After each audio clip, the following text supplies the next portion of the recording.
novo tema. O tema é Reino de Justiça. Reino de Justiça. Eu estava a falar com a Natasha e com a Ruth e disse, pastor, como é que nós desenvolvemos este tema Reino de Justiça? Só faz-nos lembrar uma música muito antiga, Justiça, Paz, Alegria, Espírito Santo. Isto é muito antigo mesmo. É um ritmo meio reggae, meio caribe, e faz-nos lembrar sempre essa música. Mas vamos explicar um pouco, vamos abordar um pouco este tema de que é a justiça de Deus. O que é o reino da justiça de Deus? E nós, como base, hoje na pregação vai ter a base do versículo que nós conhecemos todos, talvez de cor, Mateus 6:33. Podemos abrir todos? Mateus 6:33.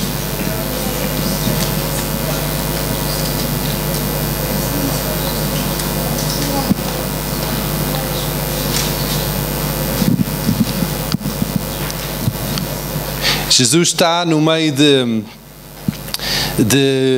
daquele sermão da montanha em que ele está a dar ensinamento acerca de moralidade do reino de Deus, do reino de Deus. O que é este reino de Deus? E um versículo que muitos de nós lemos como lema da nossa vida é este, versículo 33. Buscai, pois, em primeiro lugar o seu reino e a sua justiça, e todas estas coisas vos serão acrescentadas. Buscar, pois, em primeiro lugar o reino de Deus, a sua vontade e a sua justiça. Vamos falar acerca disso. Buscar em primeiro lugar em primazia, em prioridade, em primeiro foco, em tudo que nós fazemos é centrado à volta disto. E é centrado à volta destas duas coisas, dois temas. Muitos de nós gostamos da segunda parte do versículo que diz que e todas estas coisas vos serão acrescentadas. Maravilha! Que grande bênção! Todos nós queremos a bênção de Deus. Todos nós queremos aquela provisão. Todos nós queremos subir de nível, como Elias estava a dizer, e muito bem. Obrigado pela palavra. Foi tremendo. Muitos de nós queremos subir de nível. Buscar primeiro o reino. Nós queremos subir todas outras coisas. Toda a provisão financeira, emocional, física. Nós queremos essa provisão. Mas este versículo é claro que há dois pré-requisitos para recebermos todas as outras coisas, todas as bênçãos de Deus. Há dois pré-requisitos. Primeiro, nós temos que buscar o reino de Deus. O reino de Deus, o que é o reino de Deus? O reino de Deus é, primeiro, o reino. O que é um reino? O reino é um sítio, um lugar sobre o domínio do rei. Então significa que há um rei no reino de Deus. Naquele reino, aquele rei traz toda a provisão para o reino, estabelece as fronteiras do reino, estabelece quem é cidadão do reino, estabelece toda a ordem do reino, estabelece tudo que está a acontecer dentro do reino, está sobre o seu cuidado. Imagina no tempo antigo, em que havia um rei, todos os terrenos do reino eram de quem? Do rei. Tudo que era tudo estava dentro daquele domínio pertencia ao rei. Ele era a autoridade máxima.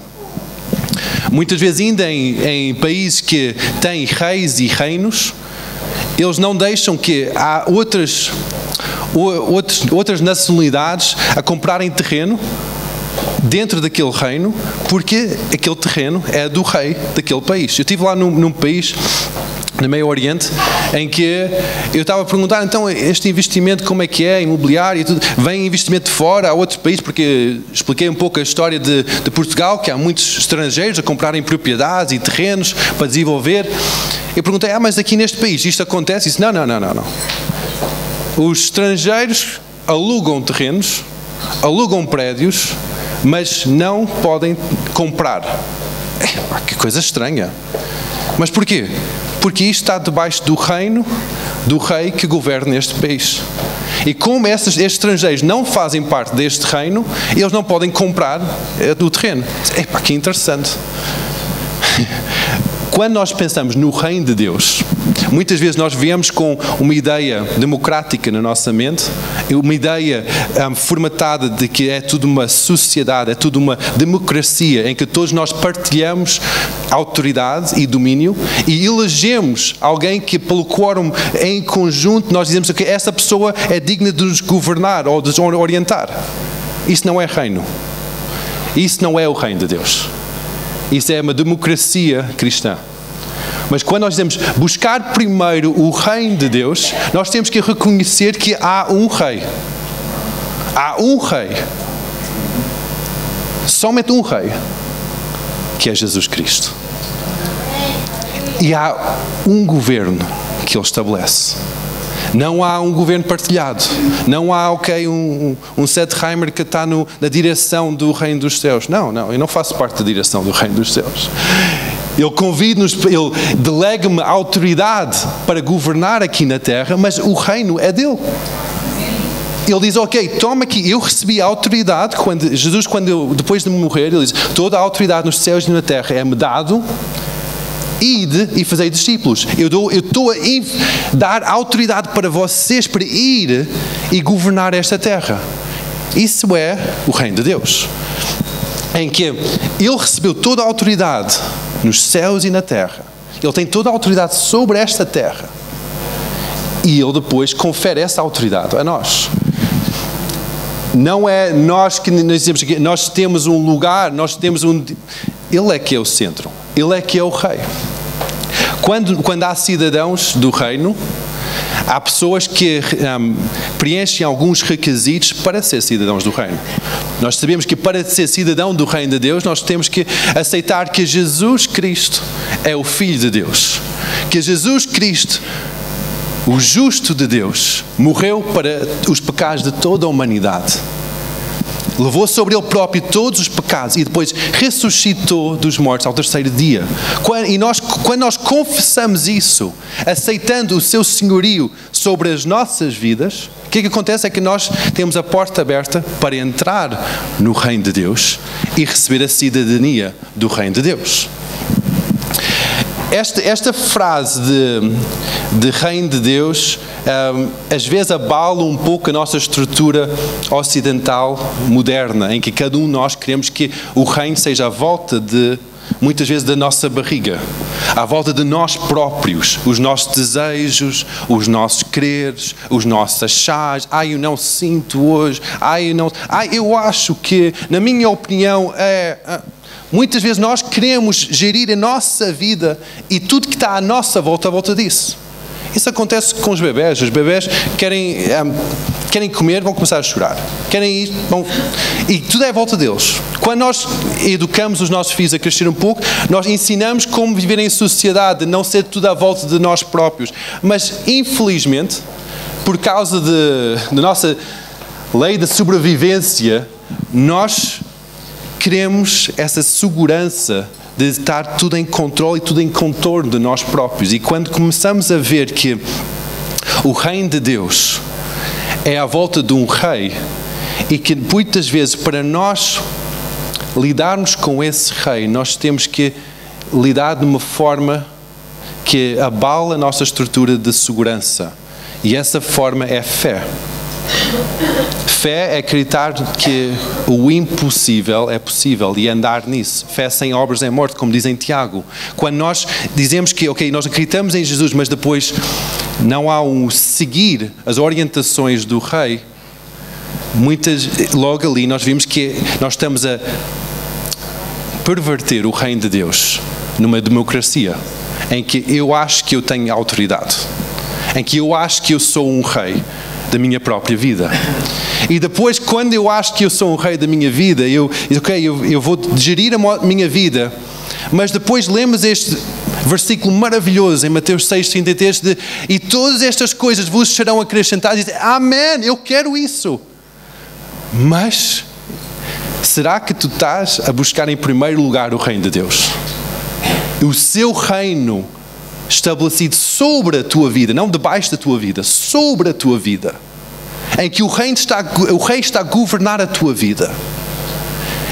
Para o Rei governar a tua vida, para Jesus governar a tua vida e ser o centro da tua vida, aquela bússola da tua vida, não é uma música que vai safar isso. Jesus é o centro, Jesus é o centro. Isso não é suficiente. Não é alguns minutos no teu dia que vai ser suficiente para Jesus ser o centro da tua vida. Não é aqueles momentos em que tu tiras tempo devocional que é o suficiente para Jesus ser o centro da tua vida. Não é vir à igreja ao domingo de manhã que vai tornar Jesus o centro da tua vida. Jesus vai tornar o centro da tua vida quando há situações em que há conflito de reinos, conflito de reis, em que Seth Heimer, que acha que é um rei, está em conflito com Jesus Cristo, que é o rei. E depois o desejo do Seth Heimer prevalece sobre os desejos de Jesus Cristo. E logo ali eu digo que, afinal, Jesus Cristo não é o rei da minha vida. E não estou a buscar em primeiro lugar o seu reino manifesto na minha vida. Isto é difícil e é constante. Esta luta e esta colocar Jesus como o rei das nossas vidas é constante. É constante na forma que nós gerimos o nosso dinheiro, o nosso tempo, o nosso falar, o nosso consumo, tanto de comida como de entretenimento. Tudo isso reflete quem é o rei da nossa vida. Tudo. Pastor, mas isso é muito difícil. É verdade. Jesus, quando falava com os seus discípulos, disse que não és digno de ser o meu discípulo se tu não negares tudo e me seguires. Isso é muito difícil. Será que nós estamos dispostos a negar tudo e seguir o nosso rei? Buscar em primeiro lugar o reino de Deus. Esse ponto logo ali, esse pré-requisito é muito difícil de cumprir. Pelo menos para mim, não sei. Alguém tem facilidade em cumprir este pré-requisito? Alguém diz, isto para mim é canja, isto já consigo fazer. Paulo, tu consegues? Fixe. Não. É muito difícil. Mesmo para os mais velhos na fé, é muito difícil ser realmente, completamente submissos ao Rei dos Reis. Porque isso vai infringir com a nossa segurança. E nós vamos começar a sentir sentimentos de medo, de perda de controle. Eu acredito que quando Pedro tomou o primeiro passo fora do barco, ele estava a dizer, eu vou perder completamente controle. Vou começar a pisar sobre a água. Mas é isso que Jesus pede. Quando Ele pede para fazermos alguma coisa, é para dizer, ok, vamos lá ver. Quem é que é o Senhor? Será que tu me amas?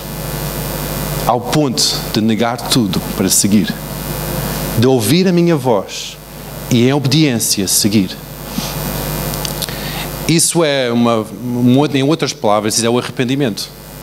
Em que nós largamos toda a nossa vida, a forma que nós fomos criados a pensar, formatadas a pensar, e seguimos um novo rumo. Isso é o arrependimento. Muitas vezes nós pensamos que o arrependimento é somente confessar Jesus, mas é seguir um novo caminho, é mudar de direção completamente. Ok, o reino de Deus, já conseguimos entender um pouco o que é o reino de Deus. E agora, o segundo pré-requisito, a justiça de Deus. Justiça, na Bíblia, no original, é uma palavra, mas nos textos em português, em inglês, é traduzida em duas palavras. E essas duas palavras são mencionadas centenas de vezes, quase 600 vezes na Bíblia inteira. As duas palavras, uma é justiça e outra é retidão. E essas duas palavras têm a mesma base, a mesma palavra como original, mas depois é usada em duas palavras diferentes. E muitas vezes isso pode ser confuso para nós. Porque nós podemos pensar, buscar a justiça de Deus, nós podemos pensar logo em sistemas de justiça humanas. Sistemas em que nós vamos ao tribunal e há aquele sistema de justiça humana em que cada um de nós queremos ter aquela balança equilibrada. E provavelmente nós queremos aquela balança equilibrada mais para o nosso lado, do que para o lado de outras pessoas. E a justiça tem que estar sempre ali no equilíbrio. Mas todos nós temos a balança ao nosso desfavor. Porque todos nós pecamos. E estamos longe da graça de Deus. Toda a humanidade está longe da presença de Deus. Está longe de Deus. Por isso que quando se fala de justiça, fala-se na mesma palavra de retidão. Então, logo ali nós podemos ver que Deus tem duas definições, ou é uma definição com duas faces. É justiça, em que é um preço pago para que algo seja, uma ofensa seja perdoado, e depois do outro lado é a outra palavra que nós usamos, que é retidão. Retidão é uma conduta de vida moral, em que é um estilo de vida, que é um estilo de vida em moralidade. Então nós podemos ver que Deus, o Deus Pai, é referido na Bíblia como o Deus justo. O seu Filho também é referido como o justo. E depois, o Pai, através do Filho e no Espírito Santo, eles dão os dons, ou dão o dom da justiça a todos os pecadores para chegar ao arrependimento. Então, Deus é o Deus justo, Jesus é justo. Através de Jesus e o preço que Jesus pagou, através do Espírito Santo, dá aquele dom de justificação, de retidão a todos nós. É algo que nós não merecemos. E depois, aquelas pessoas que acreditam em Jesus, neste preço que foi pago, são chamados crentes. E estes crentes são declarados justos perante o Pai. É incrível. Em que nós todos caímos na vida pecaminosa, toda a humanidade, toda a raça humana, todos nós não merecemos a justificação de Deus, mas por causa de Jesus, Ele tomou sobre Ele todas as nossas enfermidades, todas as nossas ofensas, todo o decreto de morte foi tomado sobre Ele. Quando nós aceitamos isso, nós somos declarados, e quando Deus declara algo, e aquilo não é uma declaração no oco, no vazio, é uma declaração de vida. Nasce vida logo. E Deus declara que nós somos justos. Então, se Deus declara isso, muitas vezes o que acontece é que falta esse entendimento, ou essa revelação, que nós somos justos. E quando não há essa revelação que nós somos justificados por Jesus, nós vamos tentar fazer tudo em torno de autojustificação, autojustiça, em que nós vamos tentar fazer as coisas que nós achamos que são certas, nós vamos tentar fazer as coisas que nós acreditamos que são, é a minha opinião, o meu desejo, para tentar obter a justiça. Em que não, Deus já declara que cada um de nós somos justos, quando nós dizemos que eu acredito em Ti, Jesus. Mas depois, como esta justiça, este retidão, tem não somente um duplo significado, que é a retidão e justiça de Deus, mas a retidão e justiça contínua de cada um de nós. Muitas vezes nós dizemos que nós temos que trabalhar a nossa salvação. Mas porquê é que nós temos que trabalhar a nossa salvação se a nossa vida já foi justificada uma vez quando Jesus morreu na cruz e nós confessamos o nosso pecado? Porque nós temos que trabalhar esta vida de retidão. Não é somente, um dia aceitar. Não, todos os dias nós temos que trabalhar. João Batista, ele pregava isso. Ele dizia em Lucas 3, 7 a 9, que dizia, pois, João à multidão, que saia para ser batizado por ele. Raça de víboras, quem vos ensinou a fugir da ira que está para vir? Produzi, versículo 8, produzi, pois, frutos dignos do arrependimento, e não comeceis a dizer em vós mesmos, temos Abraão por pai. Então eu digo, até destas pedras pode Deus suscitar os filhos de Deus, de Abraão. O que está aqui a dizer? O povo de Israel vivia naquela segurança de, nós somos filhos de Abraão. Nós somos aquele povo justo, especial por Deus, separado para Deus. João Batista está a dizer aqui, olha, arrependai-vos, sai dessa vida e começa a ter uma vivência digna desta justificação, deste arrependimento. E é a mesma coisa que acontece connosco. Muitas vezes nós dizemos, ok, eu aceitei Jesus quando era criança, eu até gosto de ir à igreja porque eu sou amigo de muita gente e é giro estar ali na igreja, mas depois a minha vida é uma vida normal. Jesus não é o centro, não é o rei, e muitas vezes eu caio em tentação, até peco. João Batista está a dizer aqui, sai desse lugar, arrepende-te e vive de uma forma que é digno da justificação de Cristo, digno, frutos do arrependimento. Isso é quando nós buscamos primeiro o reino de Deus e a sua justiça. Jesus, quando estava aqui na terra, em forma de homem, ele viveu uma vivência não somente de acordo com a lei judaica, a lei mosaica, ele viveu cumprindo toda a lei, mas também cumpriu todos os ensinamentos que ele estava a ensinar acerca do reino de Deus. Muitas vezes nós podemos dizer que Jesus era, o Filho de Deus era acima da lei. Então ele não tinha que cumprir a lei, porque a lei era cumprida nele. Mas o próprio Jesus, ele cumpriu toda a lei judaica. Ele cumpriu tudo. Ele não fugiu dessa lei, mas ele levou ao outro patamar. É dizer que não é somente cumprir estas normas, não é somente, mas vamos viver num relacionamento. Vamos viver neste amor partilhado entre nós os dois, entre Deus e a humanidade. Diz em Mateus 3,15, que diz que Jesus, porém, respondeu, disse-lhes, deixa por agora, porque assim convém cumprir toda a justiça. O próprio ministério de Jesus foi para cumprir a justiça de Deus. Cumprir aquele pagamento para cada um de nossas vidas. Ele iniciou o seu ministério para cumprir a justiça de Deus. Quando nós temos de dizer que vem o teu reino e que este reino vem sobre a minha vida, eu quero cumprir este desejo, nós temos que ver que não é somente o reino de Deus, em que há um rei, há os princípios de Deus, que é maravilhoso, mas é a sua justiça. A sua justiça significa que é uma justiça de Deus, mas é uma justiça contínua, porque é a retidão também.